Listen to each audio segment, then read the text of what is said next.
Voltando.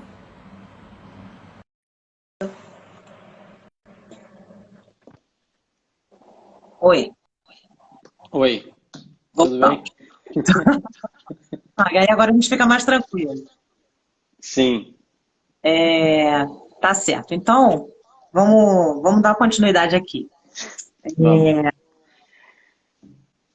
Tem algum, vou até dar uma mudada aqui. Tem alguma, a gente já falou, você já contou várias coisas sobre a atividade em si da balística. Tem alguma formação específica com relação à faculdade, à graduação, que te leva mais para o lado da balística? Alguma formação que é mais direcionada para isso? Ou não importa, qualquer área, qualquer formação pode atuar na balística. Eu sei que, de acordo com o concurso público, quando você vai para a academia é uma coisa, você vai aprender tudo lá e você vai acabar aprendendo essa situação específica também. Mas se o indivíduo tem Sim, curiosidade, se o indivíduo tem interesse pela área da balística, não iniciou ainda, e ele ainda está fazendo uma graduação, faculdade de alguma área, tem alguma que ela é mais direcionada para isso? Engenharia, matemática? Não sei, o que que você diria? não, é justamente isso, sim. A balística ela é interligada com várias áreas, né, da ciência. É, não tem assim uma específica que você vai acabar fazendo e vai sair mais preparado para trabalhar na área da balística. Não vejo dessa forma. Vejo que realmente, se você terminou a graduação, fez concurso, está na polícia e tem interesse de trabalhar com balística, você vai enveredar por aquela área.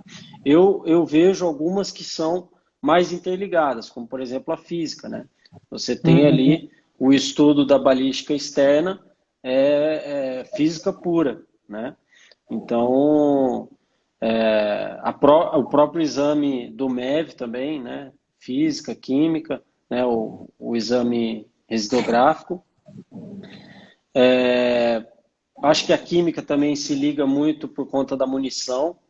Nós temos um exame também é, de, de restauração, que você tem uma.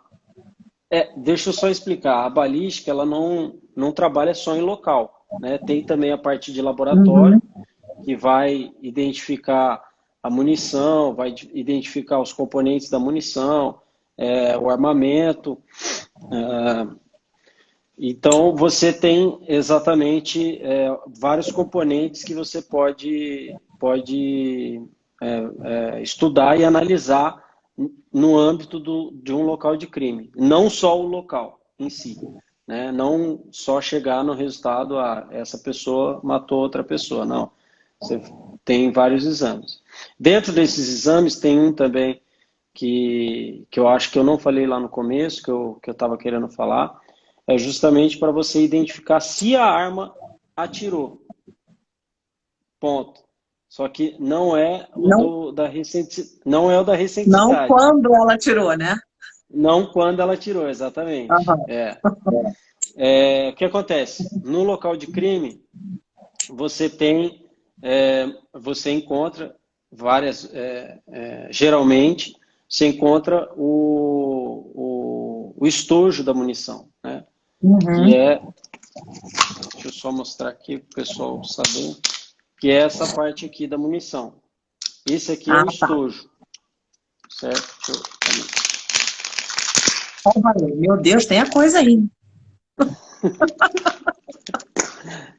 Vim literalmente municiado para a live. Mostra aí, pessoal. Bom, só para o pessoal entender. Então, se você tem o conjunto completo, né? Se você tem isso aqui, a gente chama é, de munição, né? Estojo de munição. Isso aqui, ele completo. Né? Se Ah, você tá. tem só essa parte, você chama de projétil, Ah, certo? tá. Essa é a Uhum. parte principal, né? Que ela vai sair pelo cano da arma e vai atingir o alvo. Então, a única parte que realmente vai acabar trazendo os ferimentos é a parte do projétil. Diferente dessa, Entendi. que é um caso específico, a gente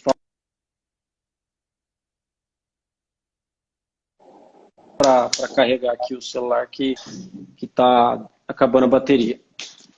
Tá. Eu acho que eu saí antes de falar, né? Na realidade, para mim, o vídeo deu uma travada, então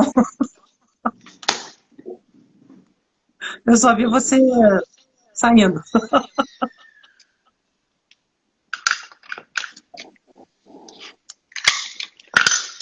Bem, enfim, então o que a gente tem? Nós temos o estojo da munição, que é ele completo, né? O cartucho de munição.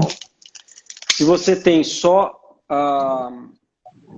essa parte, né? Nós chamamos de projétil. E nós temos também o estojo, que é ele sozinho, sem nada. E nós temos aqui atrás também a espoleta, que é essa parte redonda aqui no meio, certo? Como nesse aqui também, é essa aqui. Então, o que acontece? O projétil... Fala o calibre dessas munições. Já falo já. Deixa eu só colocar para carregar aqui, que eu vou ter que, para deixar o celular nessa posição, eu vou ter que fazer uma gambiarra aqui. Deu certo, eu acho. Deu. Bem, essa aqui é uma munição calibre 12, né, para arma de alma lisa. Nós temos armas de alma lisa e alma raiada. Então, a alma raiada, você tem raias no interior do cano, justamente para poder dar o movimento de rotação para o projétil, né?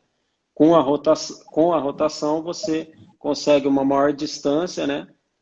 Um alcance maior para aquela munição e também uma precisão maior. Sem raiamento, isso não acontece.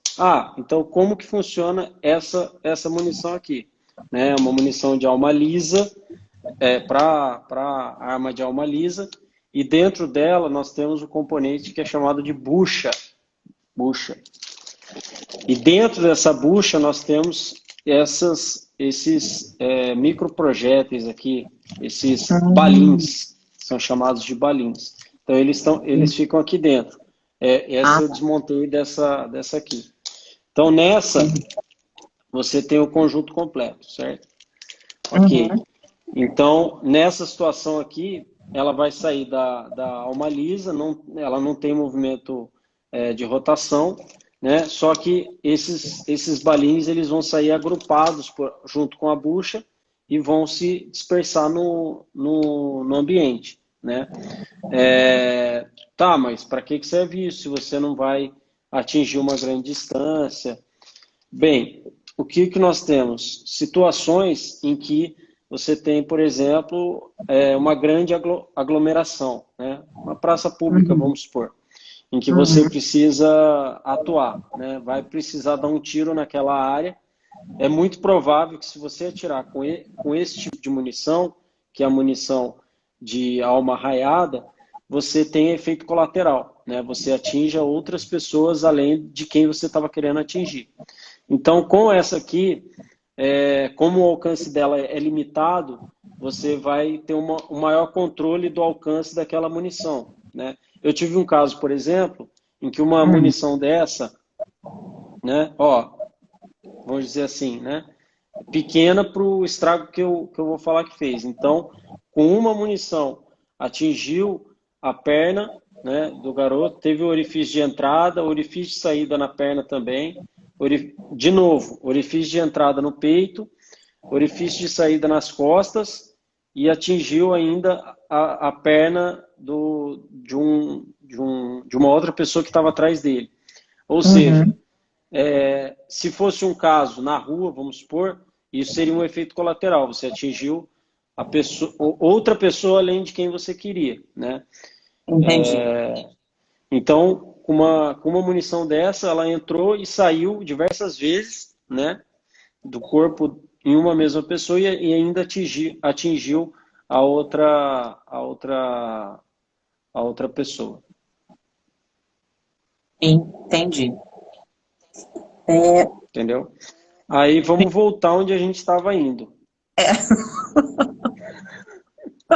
E a gente foi entrando Foi. e não voltou.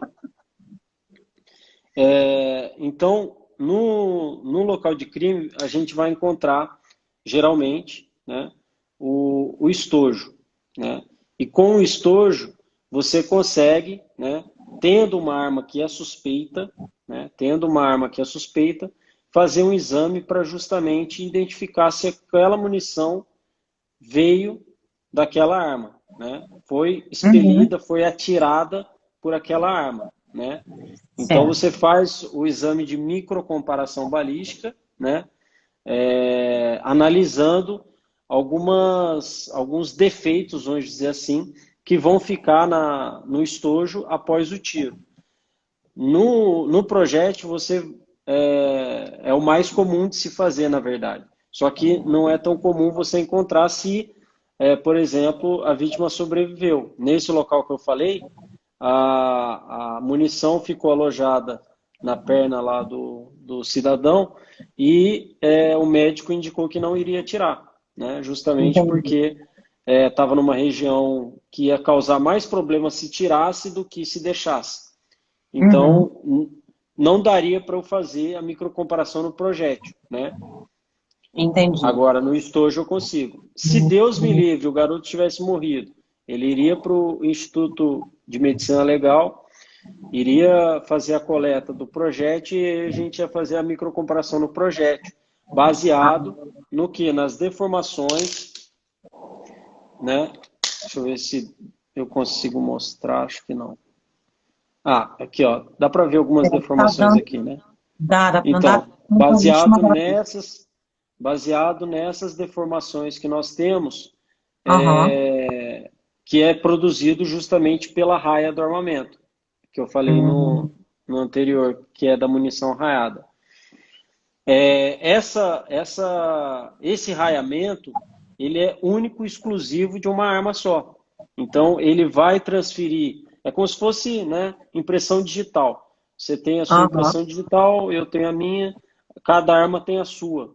Isso não é, vamos dizer, proposital, só que no modo de fabricação acaba que isso acontece. Então, cada alma do cano, né, a alma do cano do armamento, ela é com raias. Então, quando acontece a fabricação, deixa aquela arma é, é, individualizada. Só ela tem aquela marcação, né? Uhum. Então, quando o projétil ele sai do armamento, né?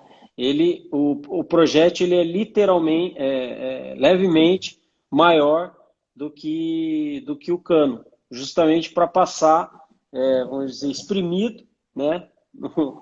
No português, claro, para passar espremido Aham. ali no cano e poder adquirir um movimento de rotação, entendeu? E com esse movimento de rotação, aí a gente tem a trajetória do projétil, né? Então, com essa microcomparação, eu identifico qual que é a arma, entendeu? E com o residográfico, né, se eu tenho um suspeito, eu identifico quem atirou. Então, aí já ajuda muito para a reconstrução da dinâmica do evento. Entendi. É, a Cada arma Fabi tem uma perguntou identidade aí. própria, né? Que a pessoa está perguntando. Exatamente, exatamente. É o que eu falei. Isso não é feito de maneira proposital, né? Não é feito de maneira proposital. Só que acaba acontecendo justamente porque no momento da fabricação, uma arma sai de um jeito, né? A alma do cano são microestrias, são pequenas fraturas dentro do cano que vão passar essa identidade para o projétil. E aí o projétil fica único também. Você acaba você consegue identificar qual foi a arma que atirou. Então, se você já tem um rol de armas suspeitas, você já consegue saber, ó, um exemplo bom para a gente falar. Ah, Aquele caso do ônibus 174. uhum. Então, é, na saída do ônibus, né, o criminoso estava saindo com um refém, né, com a arma apontada para ela. Lembra do caso? Lembro. Não sei Ali no se, Jardim Botânico. Isso. não sei se todo mundo lembra, mas é um Sim, mas caso é um caso interessante. passado. É. Então, no momento em que ele desceu com a vítima, de dentro do ônibus, que ele estava fazendo a mulher de refém, tinha um policial à espreita, né, na frente do ônibus esperando a saída dele. E aí, Uhum. assim que ele saiu, teve o tiroteio, né? O criminoso atirou, o policial atirou, e aí ficou-se essa dúvida. Quem que matou a garota, né, a vítima, que estava sendo feita de refém? E aí, com a microcomparação, você consegue comprovar se foi um ou se foi o outro. Ou seja, você consegue dar autoria para aquele caso, entendeu? Entendi. Que é importantíssimo na solução daquele crime, né? E, e aí você ali estava mais do que claro, né, que ele estava com uma arma de fogo e que ele atirou, né, o criminoso, mas você também poderia fazer um exame de residográfico para comprovar que ele atirou com os resíduos, não da pólvora, da espoleta que ficam na mão. Entendi. Deixa eu te fazer uma outra pergunta que teve uma das pessoas que estavam assistindo a gente aqui, e a gente não respondeu, não fez a pergunta dela, que foi a Ana. A Ana Ah, disse que na Polícia Militar de São Paulo eles adquiriram pistolas Glock, e ela estava perguntando o que que você acha dessa arma, o que que você acha da aquisição não, da... é, assim, comparar ou falar sobre uma determinada arma é assim, você tem a credibilidade da Glock, né, que já é consagrada, né, só que não dá para eu avaliar se é ou se não é boa, sem ter uma situação em tela, assim, né, que a gente possa analisar dentro daquela situação. Agora, com relação a calibres, né, que isso aí é mais genérico e isso aí a gente consegue ver, nós temos o ponto .40 que é mais usual para a polícia, né? Poderia ser também o 9 milímetros, mas isso aí é indiferente na questão da logística, isso aí é escolhido pela própria instituição, né? Mas o que nós temos, né? O 9 milímetros, comparando agora calibres, né? Ao invés de Uhum. comparar arma. O 9 milímetros, ele tem um recuo menor que o ponto .40, né? Então, algumas instituições avaliam que ele é melhor para você ter repetição de tiro, né? Você ter uma cadência de tiro, né? Melhor em relação ao ponto .40. Porque quando a gente realiza um tiro, a gente faz, né, um alinhamento, né, de uma posição na arma que chama alça com a massa, né? E esse alinhamento nos indica para onde que aquela arma está apontada. Então, você dá um tiro, a arma tem um recuo, ela levanta, ela sobe o cano e abaixa. Quando ela abaixa, você consegue fazer a alça-massa de novo e saber que você está atirando na posição correta, né? Então, Uhum. se o recuo é muito grande, você tem essa dificuldade no momento de dar uma repetição, né? Óbvio, dependendo da situação, você não vai ficar olhando para a alça-massa, você vai atirar na direção que você está ali. Só que se você está numa situação mais crítica, com uma população bastante gente presente, você tem que tomar mais cuidado com relação a isso.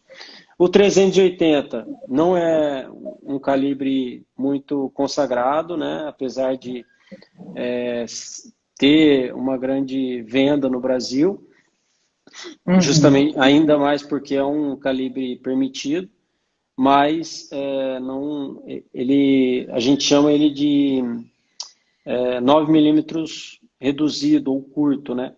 Porque o Uhum. 380 tá em polegadas, né? 380 polegadas, ponto .40 polegadas. Então, por isso que a Uhum. gente tem na balística a gente trabalha tanto com o sistema métrico é, inglês, né, com polegadas, quanto com milímetros. Então, o ponto .40 ele é cerca, você fazendo a conversão, multiplicando por 25,4, você tem em milímetros mais ou menos 10 milímetros, né? E o 380 é muito próximo do 9 milímetros, certo? Então, não tem muita diferença com relação a calibre, né? Tamanho dele, de calibre. Só que ele é menor e a quantidade de carga propelente, né, a pólvora, também é menor. Então acaba que o impacto, o choque que ele vai causar naquela pessoa vai ser menor do que o 9 milímetros. E o ponto 40 é excelente, é muito bom, porque ele também tem mais carga propelente que o 9 milímetros. A única questão mesmo é essa situação do recuo que eu já vi na literatura, inclusive foi nesse caso que eu falei do FBI, né, Uhum. do caso de, para a gente comentando sobre o stopping power, é, nesse caso, o que aconteceu em Miami, a polícia estava o FBI estava utilizando o 9 milímetros, foi para o ponto 40, né, porque achou que o problema tinha sido o calibre e não a habilidade dos criminosos, e aí depois voltou para o 9 milímetros porque viu que aquela munição, não, o recuo era muito grande para você dar uma alta cadência de tiros era ruim, entendeu? Agora falar assim, se é uma arma boa ou não, aí eu prefiro não comentar, mas Glock é consagrado, claro que É, é boa. entendi. E, bom, a gente está caminhando para fechar nosso bate-papo, né? Eu tenho só mais duas perguntas para te fazer, Beleza? porque a gente encontra muita gente, muito contato com muito aluno, especialmente alunos de graduação, né? Que hoje em dia, a gente começa até isso nas outras lives, Uhum. independente da área de atuação, que hoje o pessoal na faculdade eles têm muito mais acesso, vamos dizer assim, à ciência forense como um todo, e isso acaba despertando, né, o interesse nesse pessoal que ainda está em formação de Sim. repente, fazer concurso ou se especializar numa determinada área, já começar a estudar aquela especialidade. Então, eu acho isso muito bom, né, porque Uhum. adquirir conhecimento independente da área, né, do foco é importante, não importa a fase. Então, com base nessas questões aqui que eu estou falando, o aluno está ali ávido, né, por conhecer aquela atuação. Você já falou aqui, né, da questão do perito criminal, tanto no âmbito civil quanto no âmbito militar, mas eu queria saber com relação à atuação profissional da balística, se ela encaixa, se ela cabe em outro contexto fora da estrutura das polícias ou da estrutura das Forças Armadas. Se uma pessoa que se especializar em balística, se cair dentro dessa área de estudo, se ela pode atuar fora dessas estruturas. Sim, Se existe... você tem a. Sim, é possível. A figura, né, do assessor técnico, que ele trabalha junto ao advogado, geralmente de uma das partes, para encontrar algumas brechas no laudo que foi feito, encontrar erros, às vezes de fato, ou situações que comprometam aquele laudo e tenha que cancelar, anular aquela perícia, né? Então, um assessor técnico é uma possibilidade, Uhum. e também o perito é, que trabalha junto Judicial. com. Oi? Judicial.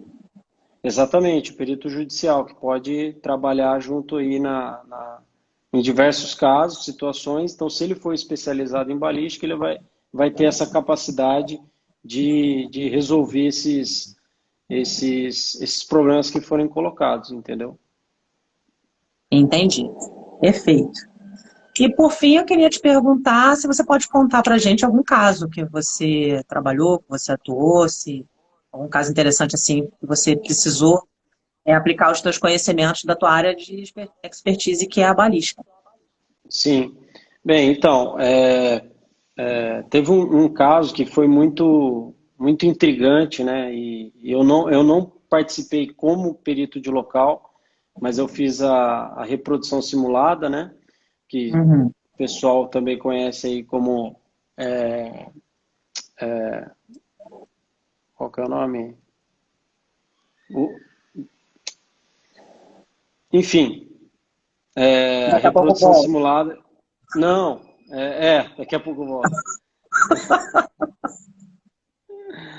É que a gente fica guardando tanto o técnico. Ah, exatamente, a Constituição, é.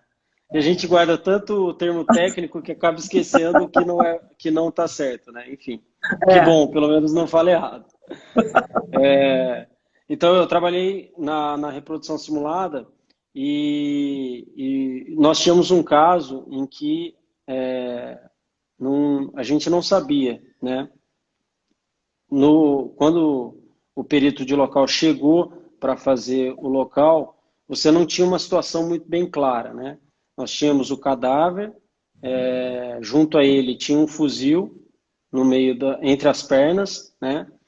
E um outro indivíduo falando que ele tinha sido alvejado por criminosos de fora daquele prédio, de fora daquele local. Enfim, foi-se analisando, vendo o que estava acontecendo em volta do prédio, tudo normal, sem nenhum problema, sem nenhuma alteração.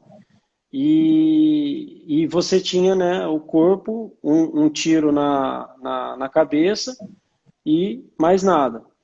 E aí, se você olhar a cena, né, que eu consigo, nas aulas eu consigo passar aqui e tal, se você olhar a cena, você vai dizer que aquilo ali foi um suicídio clássico, né? Só faltou a carta, vamos dizer assim. Uhum. Então, só que aí a gente começa a analisar e ter esse tirocínio que você vai começar a absorver realmente fazendo o local, não é assim que acontece, vem, não. Você fazendo o local que você vai ter, a gente observou, né? Eu passo isso também bem a fundo no curso. A gente verificou que aquele tiro tinha sido um tiro encostado, não era um tiro encostado, na verdade. Era um tiro a curta distância. E quem conhece, quem trabalha aí com armamento, sabe que o fuzil, né, principalmente o FAL 762, ele é um fuzil muito longo, né, ele é um fuzil muito grande. E principalmente entre a boca do cano e o gatilho, você tem uma distância muito grande. O cano dele é bem extenso. Então, para o garoto ter conseguido fazer uma autoeliminação, né, se suicidar, seria ele não conseguiria pelo tamanho do braço dele, né? Entendi. Então teria que ser tiro encostado. Não era tiro encostado. A gente já suspeitou desse ponto. E aí a gente tinha que provar isso, né? A gente tinha que provar a que distância foi dado esse tiro. E como eu trabalhava, né, junto com esse perito que fez o local, o Sepúlveda, e eu trabalhava mais com a parte de balística, né, eu me interessei e fui ajudá-lo nesse caso aí. Depois eu peguei a reprodução simulada, fechou no 10. Então, o que a gente fez? A gente foi para o stand de tiro e começamos a realizar tiros em painel com EVA. Painel EVA todo branco, né? E aí observava, dava um tiro a 10 centímetros do painel, a 20, a 30 e assim por diante, né? Em medidas crescentes. E Você tem algum observava aí? também... Hã? Você tem algum aí para mostrar? Não. Nossa, não. Tá. Não, acho que não. Tudo Não bem. tem. Aí a gente faz esses tiros para justamente observar os resíduos do tiro que ficam em torno do ferimento, né? Então, o que nós temos? Nós temos tiro a curta distância, né? Que você tem a presença de elementos da munição também, né? Então, pólvora vai ficar impregnada, né? Que vai gerar a tatuagem que a gente chama, né? A lesão. Os efeitos, né? Nós temos também o chamuscamento, enfim, temos vários efeitos que ficam presentes ali. e temos o tiro encostado, que aí é bem particular, bem específico, né? E temos também o tiro a longa distância, que aí você vai ter realmente o causada pelo projétil, né? Nesses todos os outros aí que eu falei, né? Tanto no encostado quanto a curta distância, você tem, além do projétil causando ferimento, você tem a pressão dos gases que vão também atuar sobre aquele corpo. Então, de maneira que às vezes você pode ter num tiro encostado, né, que é muito característico, uma lesão estrelada, que a gente chama, né, principalmente se for na cabeça por conta da presença da caixa craniana, né, do crânio. Então, nós observamos, né, era um tiro na cabeça, que não era um tiro encostado, era um tiro a curta distância, e aí a gente precisava identificar a que distância foi feito. E aí, o que nós fizemos? Nós temos uma relação que é direta, quanto mais distante você vai, né, ficando do alvo, maior é como se formasse um círculo, né, ligando a região onde vai estar aqueles fenômenos, né, a pólvora que queimou totalmente, a pólvora que não queimou totalmente. Então, isso vai impregnar na pele da pessoa. Então, você tem, vamos supor, a 10 centímetros, um diâmetro desse círculo, vamos supor, não é o dado correto, vamos supor, a 10 centímetros você tenha um círculo de diâmetro de 5 centímetros, vamos supor, né? Da esfera mais distante, da partícula mais distante em cima até a mais distante embaixo. Nós medimos isso na vítima, né? Nós fizemos essa medição e chegamos num valor que nós tínhamos que ir nos distanciando do painel para conseguir chegar naquele valor. E nós chegamos numa distância entre 30 e 40 centímetros, né? Ficamos ali muito próximo do 33 centímetros, só que aí a gente fica muito específico e aí não tem como chegar tão a fundo assim na medida correta, exata. Mas era de 30 a 40 centímetros, né? Que a pessoa, né, a vítima, tinha que estar da boca do cano da arma, certo? Certo. Se a gente jogasse na situação que a gente estava investigando, né, observando o tamanho do braço da vítima, né, Da vítima. ele adicionando os 30 centímetros, né, para poder estar aquela distância da boca do cano da testa dele. Não chegava nessa distância, entendeu? Você não tinha possibilidade dele ter atirado aquela arma. Então, aí, com isso, né, a gente já tinha outro suspeito. Do braço dele para o gatilho. Isso, exatamente, para o gatilho. Porque se ele fosse fazer uma autoeliminação, ele teria, né, obviamente, apontar a arma para ele e apertar o gatilho, né? Só que para ele conseguir fazer isso já aconteceu, né, infelizmente, o que eles fazem? Eles sentam e colocam a testa em cima da boca do cano do armamento e apertam o gatilho embaixo, né? Como se ele sentasse aqui, colocasse o fuzil aqui na cabeça e apertasse o gatilho lá embaixo. Só que para isso, justamente, ele tem que fazer essa mudança de posição, né? Só que você vai ter o quê? Um tiro encostado, né? Certo. Então, lá no caso que a gente encontrou, era um tiro a curta distância. Então, a gente pegando essa distância que foi desferido o tiro, não havia possibilidade dele apertar o gatilho. E aí a gente comprovou por A mais B, né, cientificamente, que não havia possibilidade dele ter atirado e que não era suicídio, que era um homicídio. E aí nós tínhamos já um suspeito e aí a gente, partindo para a parte...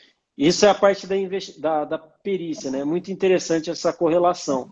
A gente tem a parte da perícia, que é o dado exato, o dado técnico que foi encontrado no local de crime, e você tem Aham. também a parte da investigação. E aí, esse suspeito que começa a ter várias provas em cima dele, você leva para a investigação, e na investigação você, né, técnicas de entrevista, né, você consegue chegar na confissão, né? E aí foi assim que aconteceu. Porque quando você Entendi. tem o dado técnico, que não tem como contrariar aquele dado, você consegue confrontar, né? É como a situação do residográfico na mão da pessoa, né? Ela, no Uhum. mínimo, vai ter que explicar. Então, essa mesma situação aconteceu nesse nosso caso aí, e ele teve muito sucesso aí no laudo, que ficou realmente brilhante. Entendi. Interessante mesmo. É, Bom, é meio complexo então, de explicar aqui, porque eu é, não consigo, às vezes, mostrar uma imagem que eu é melhor com a iria imagem, né? dizer. Realmente. É, Fica mas mais aí didático, fica né? realmente a chamada para o curso, porque lá no curso eu vou ter né, passar bastante coisa sobre isso, e vou conseguir mostrar melhor aí esses efeitos, tiro encostado, curta distância, que é bem interessante de ver. Isso aí é o que eu gosto de falar lá no curso também. Eu falava, você está apto, né, a sair daqui. Se tiver um local de crime com arma de fogo, você vai conseguir identificar a distância, porque qual que é o ponto de você chegar nessa distância, né? Você classificar como encostado, curta ou longa distância. É justamente o início da sua reconstrução da dinâmica do evento, né? Esse é um dado básico, Uhum. né? Para você colocar o atirador no local dele, a vítima no local dela, né? E aí, a partir daí, começar a construção do evento. Teve uma briga antes, os móveis estavam todos Sim. revirados, foi uma execução, né? Foi um tiro encostado, se outra pessoa deu um tiro encostado, então você abrange tudo isso, junta o exame da microcomparação balística, que você consegue identificar se aquela arma estava ali naquele local, com Uhum. o residográfico, que você chega na autoria, é muito difícil a pessoa se sair bem aí com relação se ela praticar um crime envolvendo uma arma de fogo, que é muita prova que ela vai deixar. É verdade. Com certeza. Galhardo, Infelizmente, a nossa taxa hoje ainda é ah, baixa, né, no Brasil de solução de crimes, só que aí, isso aí, obviamente, envolve outros problemas. Mas um caso é específico de verdade. balística forense tem bastante indícios e evidências ali para a gente poder coletar. Muito bom. Bom, então é isso. A gente vai finalizando a nossa conversa, nosso bate-papo por aqui. Estamos aí com 1h40, né? Quase, de live. Legal, legal. Não, Mas eu adorei o é um papo. assunto puxa o outro, não tem É, jeito, né? é Acaba verdade. querendo complementar e explicar melhor, aí a gente acaba demorando tanto assim. Mas a gente Não, com sabia que ia certeza. demorar, com certeza. É. Não, mas eu aproveito aí, vou pegar um Eu gancho no tenho. que você falou, que quem quiser, tiver interesse de conhecer um pouco mais, o Galiardi é nosso professor aqui do curso de balística forense. A gente tem um curso de extensão, um curso livre com duração de 8 horas, e assim que acabar a quarentena, a gente vai ter condições aí de marcar, né, de ter esse curso presencial. Então fica aí o Legal. convite para todo mundo acompanhar nossos conteúdos aí na página.